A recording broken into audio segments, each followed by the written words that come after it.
नमस्कार दोस्तों, महात्मा कबीर और ब्राह्मण देवता के वार्तालाप। एक बार कबीर साहब कहीं जा रहे थे। मार्ग में एक ब्राह्मण देवता से भेंट हो गई। पंडित जी हाथ में लोटा और कान में जनेऊ लपेट सोच क्रिया से निपट कर गांव की तरफ आ रहे थे। महापुरुष का अवतार दूसरों के उपकार के लिए ही होता है।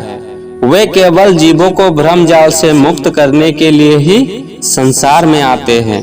कबीर साहब ने ब्राह्मण को चेताना चाहा। वो बोले, पंडित जी राम राम। पंडित जी ने सुनकर कोई उत्तर नहीं दिया। कबीर साहब ने फिर कहा, पंडित जी राम राम। पंडित जी ने फिर भी कोई उत्तर नहीं दिया। तीसरी बार फिर कहा, फिर भी मौन रहे। ब्राह्मण ने कुएं पर जाकर हाथ पैर धोए, लोटा मांजा, स्नान किया, कपड़े बदलकर घर चलने को तैयार हुए तो कबीर साहब ने सामने आकर फिर कहा, पंडित जी राम राम। तब ब्राह्मण देवता तत्काल बोल उठे, राम राम कबीर जी राम राम। कबीर साहब ने पंडित जी से पूछा, क्यों पंडित जी, जब मैंने पहले आपसे राम राम कहा तो आप क्यों नहीं बोले? ब्राह्मण ने कहा, उस समय सोच क्रिया के कारण मैं अपवित्र था। उस अपवित्र दशा में राम राम कहना ठीक नहीं था, इसलिए मैं नहीं बोला। कबीर साहब ने पूछा, तो क्या अब आप पवित्र हो गए हैं? ब्राह्मण ने कहा, हाँ जी। कबीर साहब बोले, आप किससे पवित्र हुए? ब्राह्मण ने कहा, पानी से। कबीर साहब ने पूछा, पानी किससे पवित्र होता है? ब्राह्मण ने उत्तर दिया, वायु से।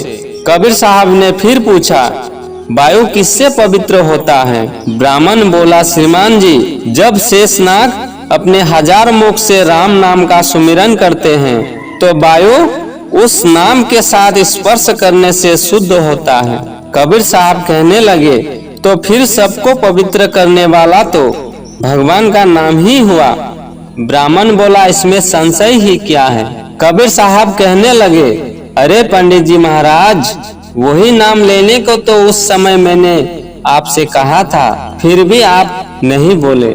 कबीर साहब के ये मार्मिक वचन सुनकर ब्राह्मण देवता की आंखें खुल गई।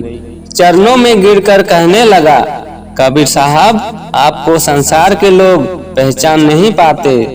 आपका आना जीवों के कल्याण के हेतु है। तब से वो ब्राह्मण कबीर साहब का शिष्य हो गया। पंडित तेरी पोथियां, जीव तीतर को ज्ञान, औरन को सौगुन बता वही, अपने मरम न जान। दोस्तों, इस तरह का वीडियो प्राप्त करना चाहते हैं तो वीडियो को लाइक कीजिए। धन्यवाद।